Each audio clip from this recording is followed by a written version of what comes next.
Hi everyone, स्वागत है आप सबका मेरे एक नए वीडियो में। ये वीडियो के अंदर हम जो रॉयल एनफील्ड हंटर 350 है इसका एक ऑनरशिप रिव्यू करेंगे। मैंने ये बाइक को 600 किलोमीटर चला लिया है, तो मेरा जो एक्सपीरियंस है ये बाइक को ऑलमोस्ट 600 किलोमीटर चलाने के बाद में वो कैसा है वो सब आपके साथ मैं ये वीडियो के अंदर शेयर करूँगा। सबसे अच्छे जो पॉइंट्स है जो ये बाइक को वैल्यू फॉर मनी बनाते हैं when I compare with other 350cc segment की बाइक से, वो हम डिस्कस करेंगे वीडियो के एंड में। ये वीडियो में हम ये भी बात करेंगे कि यार ये सिटी में चलाने के लिए कैसी है, हाईवे टूरिंग के लिए यूज़ कर सकते हैं या नहीं कर सकते, क्या आपको सिटी में माइलेज मिल सकता है, सस्पेंशन कैसा है, एंड एक बहुत बड़ा सवाल जो है इसका ग्राउंड क्लियरेंस का, वो भी हम ये वीडियो के अंदर डिस्कस करेंगे। तो सबसे पहले आपको मैं इसका जो रीडिंग है किलोमीटर की ओडो की वो दिखा देता हूँ। ये आप देख सकते हैं 640 किलोमीटर, तो मैंने ऑलमोस्ट 600 किलोमीटर्स को चलाया है। देखो ये जो बाइक है ना, ये 350cc सेगमेंट में मोस्ट अफोर्डेबल बाइक है। ये सीसी सेगमेंट में 350 की बात कर रहा हूँ मैं। आपको कोई बाइक 2 लाख से नीचे नहीं मिलेगी जो ये बाइक को मोस्ट वैल्यू फॉर मनी बनाती है। प्राइस इसका स्टार्ट होता है 1,49,000 से लेकर ऑलमोस्ट 1,70,000। ऑन रोड आपको ये बाइक जो रेबल वेरिएंट है, टॉप एंड वेरिएंट, ये आपको पड़ेगा ऑलमोस्ट 2,05,000 रुपये। डिपेंड करता है आप कौन से स्टेट और सिटी में है, 1,000-2,000 का फ़र्क ऊपर नीचे रहेगा, पर ज़्यादा कुछ नहीं रहेगा। एंड इसको अगर मैं होंडा के CB350 RS से कंपेयर करूं इन टर्म्स ऑफ प्राइस, सो ये 50,000 रुपये कम में आपको मिल जाएगी। भाई 50,000 रुपये बहुत होते हैं, 1,000-2,000 की बात यहाँ पे नहीं है, 50,000 की बात कर रहा हूँ। बिल्ड क्वालिटी की बात करें तो एज सच मुझे कोई बड़ा इश्यू आया नहीं। मोस्ट ऑफ द पार्ट्स जो है वो प्लास्टिक के बने हुए हैं, ये सब है ना, ये सब प्लास्टिक के पार्ट है। बाकी ये अपना मेटल का है, 13 लीटर का पेट्रोल टैंक है। फिट एंड फिनिश को लेके कुछ दिक्कत नहीं हुआ। एंड यहाँ पे थोड़ा सा मुझे लगता है कि ये जो वायर्स वगैरह है इनको अच्छे से अगर बांधा जाता, जिस चीज़ से इसको बांधा गया है वो बहुत ही सेंसिटिव है, अगर ऐसा कोई खींचेगा तो भी ये बाहर निकल जाएगा। तो ये थोड़े वायर्स वगैरह एक्सपोज्ड यहाँ पे दिख रहे हैं, यहाँ पे आप देख सकते हैं। तो ये चीज़ मुझे लगता है कि could have been better. And इसके अलावा सिस्टम कंसोल आप देखोगे तो ये देखो ऐसे मूव होता है। At the same time petrol tank जो है वो भी आप देखिए, मतलब इससे कोई आपको दिक्कत होगी नहीं। ऐसा अगर आप इसको इंटेंशनली ऐसा हिलाओगे तो ये हिलेगा, ये भी आप देख सकते हैं। चलने के टाइम पे ये आपको कोई ऐसा दिक्कत देगा नहीं, हिलता वलता नहीं है। और फिट एंड फिनिश में मुझे कोई ऐसा लगा नहीं कहीं कंपनी ने कंजूसी की है। कलर्स की बात करते हैं, 7 से 8 कलर आपको मिलते हैं। भाई कलर जो ये बाइक पे दिए गए हैं एंड जो डिज़ाइन ये बाइक का दिया गया है, मेरे हिसाब से मोस्ट ब्यूटीफुल बाइक है 350cc सेगमेंट में, बहुत अच्छी है। अब डिज़ाइन कलर वगैरह वो तो किसी को पसंद आएगा किसी को नहीं आएगा, बट मुझे पर्सनली अच्छा लगा, स्पेशली जो टैंक के ऊपर रॉयल एनफील्ड लिखा है। एंड एक चीज़ और आपको बताऊं, जो भी आप कलर ले रहे हो ना, हर एक कलर का अलग अलग मतलब नाम वगैरह लिखा रहता है। जैसे एक रेड जो कलर है उसमें आपको यहाँ पे बड़ा सा एनफील्ड ब्लैक में लिखा रहता है जो सुपर सेक्सी दिखता है। अब बात करते हैं इंजन के बारे में। तो ये देखो वही J सीरीज़ वाला इंजन है जो आपको पहले मेटियोर में मिला था, फिर क्लासिक में मिला 349cc का। तो वाइब्रेशंस वगैरह आपको ये इंजन में 80 km/h की स्पीड तक नहीं आते हैं। रिलैक्स इंजन रहता है, स्मूथ राइड आपको मिलती है, कोई दिक्कत नहीं होती है। पिकअप भी काफ़ी अच्छा है। थोड़ी सी हीट होती है जब ये सिटी में आप चलाते हो, वो टाइम पर थोड़ी सी हीट होती है कंपेयर टू क्लासिक या मेटियोर, बट इसका मतलब ये नहीं कि आपको वो हीट से दिक्कत होगी। देखो बड़ा इंजन है, 350cc का इंजन है, छोटा मोटा 100-150cc का नहीं है जो हीट नहीं होगा। तो जिन लोगों को शिकायत थी कि ये थोड़ी ज़्यादा हीट हो रही है वो नॉर्मल है। मेरे हिसाब से फर्स्ट सर्विस के बाद में इसका जो हीट है वो भी थोड़ा कम हो जाएगा। फिर से आपको बता दूं, ये जो हीट है ये एक नॉर्मल चीज़ है, आपको कोई उससे चलाने में दिक्कत नहीं होगी। जब भी आप चलाते हो एटलीस्ट जीन्स वगैरह पहन के चलाओ, या फिर जैसे हाफ पैंट वगैरह पहनते हो वो सब मत करिए। एंड फर्स्ट सर्विस के बाद में मुझे लगता है कि वो थोड़ी हीट भी कम हो जाएगी, इससे कोई राइडिंग पे इम्पैक्ट नहीं पड़ेगा। अब एक चीज़ और आपको बता दूँ, देखो ये जो इंजन है ना, ये चेसी के बीच में माउंटेड है, जो आपको मेटियोर एंड क्लासिक में नहीं देखने को मिलता है। तो ये यहाँ पे engine has become part of the chassis, तो उसकी वजह से मुझे लगता है कि जो वाइब्रेशंस वगैरह है ना, ये थोड़े से मुझे मेटियोर एंड क्लासिक 350 से ज़्यादा इसमें देखने को मिले। थोड़े से आपको वाइब्रेशंस फील होते हैं 80 स्पीड के बाद में, फुट पैक्स पे होते हैं, यहाँ पे थोड़े वाइब्रेशन फील होते हैं, मिरर पे आपको थोड़े बहुत वाइब्रेशन फील होते हैं। अगर आपको हाईवे वगैरह पे चलाना है इसको, तो एजी क्रूजिंग स्पीड मेरे हिसाब से 80 से लेकर 85 km/h की रहेगी।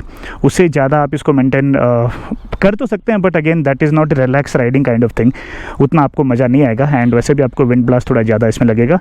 फिर भी अगर आपको टूरिंग के लिए यूज़ करना है तो आप कर सकते हैं। इन टर्म्स ऑफ इंजन 80-85 की स्पीड आप आराम से चला सकते हो। गियर बॉक्स की बात करें तो देखो ये 5 स्पीड गियर बॉक्स है, इसके अंदर आपको स्लीपर एंड असिस्ट क्लच वगैरह नहीं मिलता है। गियर शिफ्ट स्मूथ है, लेकिन इसका जो क्लच का फील है ना वो थोड़ा मुझे यहाँ पे हैवी लगता है। एंड इसका जो गियर बॉक्स है, इसमें आपको एक चीज़ बताता हूँ जो शायद आपको बहुत कम लोगों ने बताई है।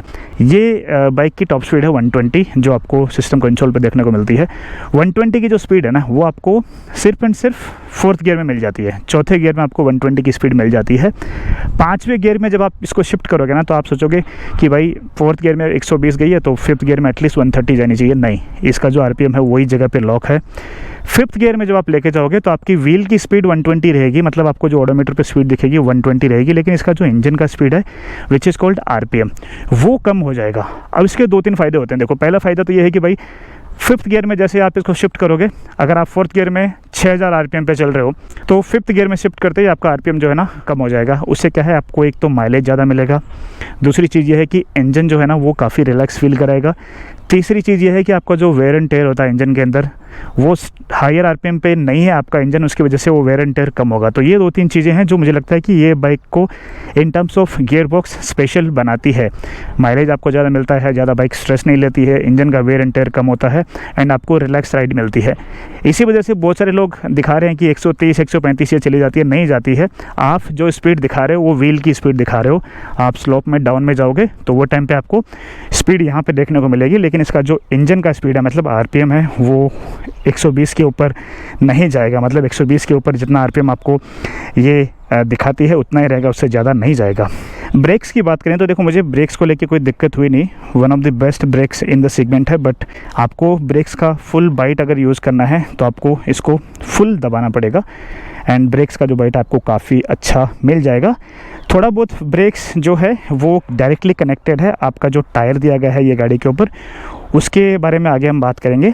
तो मुझे ब्रेक्स को लेकर दिक्कत कुछ नहीं हुई। पीछे का जो ब्रेक है, इनफैक्ट जो एबीएस है वो बहुत देर के बाद में किक इन होता है। मतलब गाड़ी का टायर एक बार नहीं, कम से कम मैंने 5 से 6 बार गौर किया। जब मैं पीछे का ब्रेक लगाता हूँ अब्रप्टली, अगर इसको मैं ऐसा दबा दूँ तो गाड़ी का टायर लॉक हो रहा था। I could hear the screeching sound.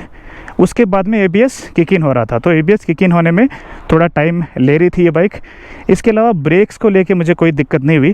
Breaks आपको काफ़ी अच्छे मिल जाएंगे, बट थोड़ा सा लैग आपको वो टायर की वजह से देखने को मिलता है। देखो, बहुत सारे कमेंट मुझे आए थे कि भाई सस्पेंशन इसका हार्ड है and this kind of comments I was getting. I will tell you something. देखो, जब आपको 350 सीसी सेगमेंट में एक बहुत अच्छी बाइक मिल जाती है, जैसे मीटियोर 350 है, क्लासिक 350 है, उसको चलाने के बाद में जब कोई नई गाड़ी लॉन्च होती है ना तो अपनी एक्सपेक्टेशन बढ़ जाती है वो बाइक से। इसका सस्पेंशन जो है ना ये स्टिफ है, मैं मानता हूँ, बैड रोड पे मतलब अंदर की हड्डियाँ हिला देगा ये, बट अगर आप चाहो तो पीछे का सस्पेंशन सॉफ्ट कर सकते हो, but that's gonna impact the overall जो ग्राउंड क्लियरेंस है उसको। सस्पेंशन स्टिफ है, इसके प्लस पॉइंट भी है। एक राइडिंग कंफर्ट थोड़ा आपको मार खा जाएगा, यहाँ पे थोड़े बहुत गड्ढे वड्ढे आते हैं, बैड रोड आती है, वहाँ पे ये उछलती है, बट उसका प्लस पॉइंट क्या हो जाएगा आपको, एक तो जब आप कॉर्नरिंग करते हो वो टाइम पे आपको सस्पेंशन का सपोर्ट अच्छा मिलेगा, हाई स्पीड पे आपको अच्छी स्टेबिलिटी मिलेगी। उसके बाद में आप सडनली कोई सामने से आ जाता है, आपने ब्रेक मार दिए, वो टाइम पे आपको जो स्टिफ सस्पेंशन, जो फर्म सस्पेंशन है वो आपको बहुत हेल्प करता है, पूरी गाड़ी दब नहीं जाती है। And since we are talking about suspension here, let me also tell you, suspension जो है ना वो स्टिफ होने की वजह से आपका जो ग्राउंड क्लियरेंस वाला इशू आप सोच रहे हो कि 150 mm है, ग्राउंड क्लियरेंस का इशू हो जाएगा। नीचे का सरफेस है गाड़ी का वो स्पीड ब्रेकर पे टच नहीं होगा। अगर एक नॉर्मल स्पीड ब्रेकर है, एक ऐसा स्पीड ब्रेकर जो बहुत बड़ा है, उस पर तो कोई भी बाइक टच हो जाएगी, बट ये हार्ड है सस्पेंशन, तो जैसे ही आपका सामने का टायर स्पीड ब्रेकर से गुजरेगा ये ज़्यादा नीचे नहीं आएगी। हालांकि अगर बहुत बड़ा स्पीड ब्रेकर है, आप 2 लोगों के साथ बैठ के जा रहे हो, तो वो तो आप कोई भी बाइक में चले जाओ, जैसे आप क्लासिक में चले जाओ, मीटियोर में चले जाओ, होंडा 350 में चले जाओ, सब में वो टच हो ही जाएगा, तो उसका कोई आपको दिक्कत नहीं आएगा। फिर भी अगर आपको कोई क्वेश्चन है तो मैंने एक वीडियो बनाया था, वो आप देख सकते हैं, स्पेशली ग्राउंड क्लियरेंस के बारे में। सो सस्पेंशन के बारे में थोड़ी सी बात आपको और बताना चाहूँगा। सिंस ये स्टिफ सस्पेंशन है तो आपकी जो राइड क्वालिटी है वो थोड़ी सी इम्पैक्ट हो जाएगी, स्पेशली सिटी में जहाँ बैड रोड्स वगैरह आती है तो वहाँ पे थोड़ा सा ऐसा लगेगा कि हाँ गाड़ी उछल रही है। सीट की बात करेंगे जिसके लिए मुझे बहुत सारे क्वेश्चंस आए हैं। देखो ये जो बाइक है ना, इसकी कैटेगरी रोडस्टर भी है, स्क्रैम्बलर भी है, जैसे कि ऑफसेट आपको सिस्टम कंसोल दिया जाता है, पीछे आपको ऐसा एक लुक दिया जाता है, तो मतलब एक मिक्स कैटेगरी में इसको कह सकता हूँ। तो वो चीज़ को अगर आप देखोगे ना तो इसकी सीट है ना एकदम से सही है, 2 लोग आप बिठा सकते हो, मतलब राइडर एंड पिलियन। यहाँ से पतली है, यहाँ से चौड़ी है, एंड पीछे से आप देख सकते हैं ठीक ठाक है। सीट उतनी लंबी नहीं है जितना आपको क्लासिक में मिलती है, होंडा CB 350 में मिलती है या फिर आपको मीटियोर में मिलती है। 2 लोग बैठ सकते हैं एंड 30-40 किलोमीटर आप सिटी में इसको आप आराम से चला पाओगे। उसके बाद में अगर आपको चलाना है, जैसे आप 100 किलोमीटर चलाना चाहते हो तो आपको एक बीच में ब्रेक लेना पड़ेगा, नहीं तो आपको बर्निंग सेंसेशन होगा, थोड़ा अनकंफर्ट फील होगा। देखो स्पेस जो है ना थोड़ा सा कम है अगर आप सिटी में चलाते हो 40-50 किलोमीटर पिलियन के साथ, तो कोई आपको दिक्कत नहीं होगा। बट आप हाई स्पीड पे जब आप लेके जाते हो ना, थोड़ा डिस्कम्फर्ट यहाँ पे फील होगा। 2 हेल्दी राइडर बैठेंगे तो ये मेरे हिसाब से आपके लिए आइडियल सीट नहीं है। ऑप्शन आपको मिलते हैं, कस्टम सीट अगर आपको लगाना है तो कस्टम सीट का ऑप्शन आपको मिलता है लॉन्ग राइड्स के लिए। अगर आपको इसी पे चलाना है तो आपको एवरी 70-80 किलोमीटर पे, पर एटलीस्ट 100 किलोमीटर पे आपको एक ब्रेक लेना ही पड़ेगा। अब देखो कुछ लोग मुझे पूछ रहे थे कि भैया मेरी हाइट 6 फीट है, क्या मेरे को ये सूट करेगी? देखो भाई डिपेंड करता है, आप एक बार टेस्ट राइड लो। बट मेरा पर्सनल ओपिनियन ये है कि अगर आपकी हाइट 5.4 या 5.3 मिनिमम हाइट है एंड आपकी हाइट अगर 5.10 है तो आपके लिए ये बाइक एकदम से सूटेबल रहेगी। मतलब सूटेबल का मतलब है अच्छी दिखेगी। उससे ज़्यादा आपकी हाइट है जैसे 5'11", 6, 6.1, 6.2, तो थोड़ा सा मुझे लगता है कि आपके लिए बाइक छोटी दिख सकती है। हालांकि बाइक लोग बोल रहे हैं कि बहुत छोटी है, इतनी छोटी नहीं है भाई, there is something called as compact. तो ये बाइक को जिस पर्पज़ के लिए सिटी के लिए बनाया है उसके हिसाब से ही इसको बनाया है, तो कॉम्पैक्ट इसको बनाया गया है। अगर आपकी हाइट 6 फीट है तो मुझे लगता है कि थोड़ी आपके सामने छोटी दिखेगी। सीटिंग पोस्चर की बात करें तो देखो इसका जो फुटपैक्स है वो थोड़ा सा रियर सेट है, जो आपको थोड़ी सी स्पोर्टी फील देगा। मतलब जब आप बैठोगे तो थोड़ा सा आपको स्पोर्टी जो सिटिंग पोस्चर है वो यहाँ पे आपको देखने को मिलेगा। बट आपको कोई डिस्कम्फर्ट ऐसा होने वाला नहीं है, ऐसा नहीं कि आपको बहुत ज़्यादा सामने झुक के बैठना पड़ रहा है। तो सीटिंग पोस्चर को लेकर आपको कोई दिक्कत नहीं होगी। अब हेडलाइट्स के बारे में बात करें तो देखो आपको बता दूं, देखो हेडलाइट जो है ना वो इसमें आपको हेलोजन मिलती है, सिर्फ इसकी जो टेल लाइट है वो आपको LED मिलती है। एटलीस्ट कस्टम जो ऑप्शन इसका है मेक इट योर्स, उसमें भी अगर ऑप्शन आपको मिलता है इसको LED में कस्टमाइज़ करने का तो could have been better. But इसका जो ब्राइटनेस है वो बहुत अच्छा है, मैंने नाइट में इसको टेस्ट किया है, मुझे कोई दिक्कत नहीं हुआ। अब बात करते हैं माइलेज के बारे में। तो देखो मैंने माइलेज जो टेस्ट किया था इसका सिटी में किया था, following all the speed limits, जहाँ ओपन रोड मिली वहाँ पे मैंने इसको भगाया है, तो मुझे 40 का माइलेज मिला था। बट देखो माइलेज वगैरह है ना आपकी राइडिंग स्टाइल पे डिपेंड करता है। अगर आप इसको अच्छे से चलाओगे तो आपको 40 भी मिल जाएगा। ये मैं सिटी की बात कर रहा हूँ। माइलेज आपको मिनिमम एटलीस्ट 35 प्लस सिटी में मिल जाएगा। एक चीज़ और आपको बता दूँ, ये जो बाइक है if you cross 100 kilometre per hour की speed on this bike on highway और सिटी में 100 प्लस पे आप जाओगे तो इसका माइलेज जो है वो बहुत कम हो जाएगा। It will drop drastically to 25-26 kmpl। 100 तक आप आराम से इसको मेंटेन करो, आपको 35 प्लस माइलेज ईजिली मिल जाएगा, चाहे आप सिटी में चलाओ चाहे आप हाईवे पे चलाओ। हाईवे पे आप 100 से कम इसको रखो, स्ट्रेसफुल फील नहीं होगा, इंजन भी स्ट्रेस नहीं लेगा, आपको भी फटीग और टायर्डनेस नहीं होगी। तो वो टाइम पे आपको 40 माइलेज भी आपको आराम से मिल सकता है इससे। तो आपको माइलेज को लेके मुझे लगता है कि कोई दिक्कत नहीं होगी। 350cc सेगमेंट में सबसे ज़्यादा माइलेज है मेरे हिसाब से ये बाइक का। एक प्लस पॉइंट और भी है इसका, जो मैंने अभी आपको बताया कि इसका जो गियर है वो 5th गियर, वो ओवर ड्राइव गियर है, जिसकी वजह से आपको थोड़ा सा माइलेज ज़्यादा इसमें मिलता है। टायर्स की बात करें तो इसके अंदर आपको 100 सेक्शन का टायर भी मिलता है, 110 का भी मिलता है, वो आप कौन सा वेरिएंट लेते हैं उस पर डिपेंड करता है। ये C8 का टायर है 110 सेक्शन का, 17 इंच का टायर है। नॉर्मली 19 इंच का देता है रॉयल एनफील्ड, बट इस बाइक में 17 इंच का आपको टायर दिया है। टायर का जो ग्रिप है वो ठीक है मेरे हिसाब से, बट जब आप थोड़ा लीन करते हो, कॉर्नर वगैरह करते हो, वो टाइम पे आपको थोड़ा सा कॉन्फिडेंस फील नहीं होता है। एंड ऑल्सो जो मैं ब्रेक्स के बारे में बात कर रहा था कि ब्रेक्स तो बहुत अच्छे हैं इसके, बट जो टायर है वो उतना सपोर्ट नहीं करता है ब्रेकिंग को। तो मुझे लगता है कि this could have been better. But आप नॉर्मली चलाते हो तो आपको कोई दिक्कत नहीं होगा, बट आपको फुल परफॉर्मेंस चाहिए तो आपको थोड़ा सा फील होगा हाँ कि tyre could have been better. अब बात करते हैं हैंडलिंग के बारे में। तो ये जो बाइक है ना, ये स्पेशली रॉयल एनफील्ड ने सिटी राइड्स के लिए बनाई है। बहुत दिनों से हम लोग वेट कर रहे थे कि कोई ऐसी बाइक आनी चाहिए जिसका थोड़ा वेट कम हो and at the same time handling अच्छी हो रॉयल एनफील्ड की तरफ से। जिन लोगों को रॉयल एनफील्ड की बाइक चाहिए थी बट जो ऑनगोइंग मॉडल्स है वो थोड़ा हैवी उनको फील हो रहा था, बहुत सारे लोग ऐसा है जो बोलते हैं ऐसा, तो ये उस चीज़ के लिए बनाई है कि भाई आप सिटी में चला सकते हो। हैंडलिंग जो है ना ये बाइक की बेस्ट है 350 सीसी सेगमेंट में इन सिटी ईजिली आप मनोवर कर सकते हैं। मनोवरेबिलिटी जो है वो बहुत ईजी है, ट्रैफिक में आप चलाओ। सिटी में मैं बोल रहा हूँ ना कि सबसे बेस्ट हैंडलिंग है ये बाइक की। व्हील बेस जो है इसका कम होने की वजह से आप इसको ईजी टर्न कर सकते हैं, लेफ्ट और राइट ले सकते हैं, यू टर्न आप ईजी से ले सकते हैं। टैंक जो है ये 13 लीटर का है। ओवरऑल डिज़ाइन है वो थोड़ी छोटी है। आपको यहाँ पे देखो ये जो चेसी का पार्ट है, फ्रेम भी आपको यहाँ पे दिख रही है। लोग जब पहली बार इसको देखते हैं तो उनको लगता है कि यार ये पार्ट इतना एक्सपोज्ड क्यों है। तो ये चीज़ यहाँ पे I thought I will share with you guys, but ऐसा कुछ नहीं है कि इसमें कोई आपको दिक्कत आने वाली है। ये भी बहुत अच्छा दिखता है, मतलब आप एक बार दूर से देखो, इट लुक्स वेरी ब्यूटीफुल। सो ये सब तो ओवरऑल एक्सपीरियंस मेरा था। अब जो बहुत ही अच्छी चीज़ें मुझे ये बाइक के बारे में लगी, जिसकी वजह से मुझे लगता है कि आपको इसको खरीदना चाहिए, वो हम आपके साथ डिस्कस करेंगे। 6-7 पॉइंट है जो अभी आपको बताने वाला हूँ। पहली चीज़ तो इसकी price. This is the most affordable 350 CC bike in India. इसका कंपटीशन से भी अगर मैं कंपेयर करूँ तो 50,000 कम में ये मिलती है, वो भी टॉप एंड वेरिएंट की बात कर रहा हूँ। ईजी टू हैंडल, ये सेगमेंट में सबसे अच्छी ये हैंडल करती है सिटी के अंदर। If you are looking for a bike for daily rides, this is the one you should go for. तीसरा पॉइंट है अपना लुक्स। भाई कोई भी एंगल से देख लो आप। एक तो देखो, हम कोई बाइक के साथ और किसी ब्रांड के साथ इमोशनली कनेक्टेड हो जाते हैं, लेकिन मेरा कैसा है पता है, even if I am emotionally connected with some brand, मैं ये देखता हूँ कि जो प्रोडक्ट वो निकाल रहे हैं और बेच रहे हैं वो कैसा है। ये मुझे बहुत अच्छी लगी। बहुत लोगों ने मुझे सिग्नल पे जहाँ पे रुकता हूँ वहाँ पे लोग पूछते हैं बेस्ट माइलेज इन 350 सीसी सेगमेंट। 40 का माइलेज मुझे नहीं लगता कि आपको कोई और दूसरी बाइक दे पाएगी ये सेगमेंट में। एंड इसका जो सर्विस सेंटर्स है रॉयल एनफील्ड के बहुत सारे हैं, तो आपको ऐसे 15 से 20 किलोमीटर जाने की ज़रूरत नहीं पड़ेगी। I think with in the radius of 5 to 8 kilometre में आपको एक सर्विस सेंटर मिल जाएगा। अगला पॉइंट जो है ना, इसका साउंड। आपको एक बार मैं साउंड इसका सुनाता हूँ।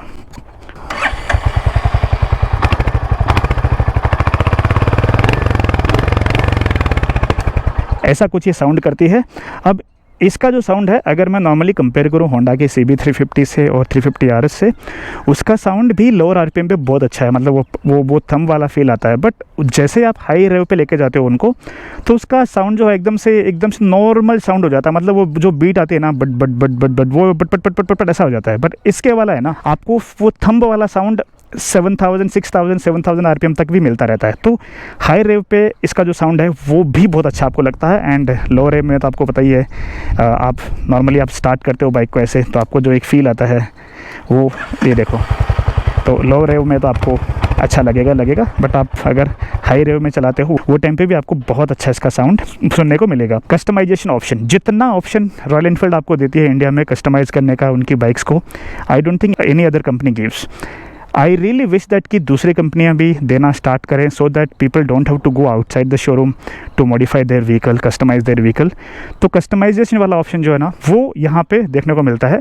आप बहुत सारी चीज़ें यहाँ पे कस्टमाइज़ करा सकते हैं, जैसे कि इंजन गार्ड है, एंड ये जो मिरर्स वगैरह है, यहाँ पे आप विंडशील्ड भी लगा सकते हैं, एंड सीट चेंज करा सकते हैं, पीछे आप बैकरेस्ट लगा सकते हैं, ब्लिंकर्स आप चेंज करा सकते हैं, टेल टैडी आप चेंज करा सकते हैं। बहुत सारी चीज़ें जो आप चेंज करा सकते हैं। तो ये जो 5-6 पॉइंट है ना, उसकी वजह से मुझे लगता है कि आपको ये बाइक को प्रेफर करना चाहिए अगर आपको एक रॉयल एनफील्ड की बाइक चाहिए सिटी राइड के लिए। अब 3-4 पॉइंट्स ऐसे भी है जो मुझे लगता है कि इसमें इंप्रूव किए जा सकते थे। पहली चीज़ तो इसका जो एक्सपोज्ड वायरिंग वगैरह ना, ऐसा वाला, ये मुझे लगता है कि could have been handled in a better way, specially जहाँ पे ये बांधा गया, जिस चीज़ से इसको बांधा गया है ना, तो यहाँ पे थोड़ा सा बेटर किया जा सकता था। इसके बाद में है इसका सस्पेंशन जो स्टिफ है। देखो, जब आप गाड़ी सिटी राइड के लिए बनाते हो, ठीक है, वो टाइम पे you need to make sure that कि सिटी राइड्स में लोग लोअर स्पीड में चलाते हैं, वो टाइम पे आप थोड़ा सॉफ्ट सस्पेंशन भी दोगे ना, तो भी गाड़ी हैंडल कर लेगी। एंड बैड रोड्स वगैरह आएंगी, वो टाइम पे एक स्मूथ राइडिंग एक्सपीरियंस मिलना चाहिए, जो मुझे लगता है कि यहाँ पे कॉम्प्रोमाइज़ किया गया है। तीसरा पॉइंट है क्लच। सिटी ओरिएंटेड आपने बाइक बनाई है,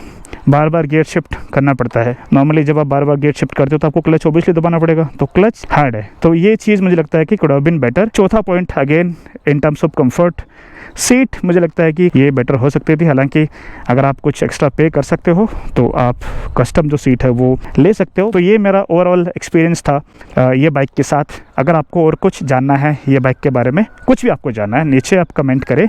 आप मुझे डायरेक्टली इंस्टाग्राम पे पिंग भी कर सकते हैं। मेरा इंस्टाग्राम आईडी है बाइकर प्रकाश चौधरी, उसका लिंक आपको नीचे मिल जाएगा। अब आप सबसे रिक्वेस्ट है कि भाई अगर आपको वीडियो अच्छा लगा, मेहनत आपको हमारी अच्छी लगी, तो नीचे एक सुपर थैंक्स का बटन है, उसको दबा के आप चैनल को सपोर्ट कर सकते हैं।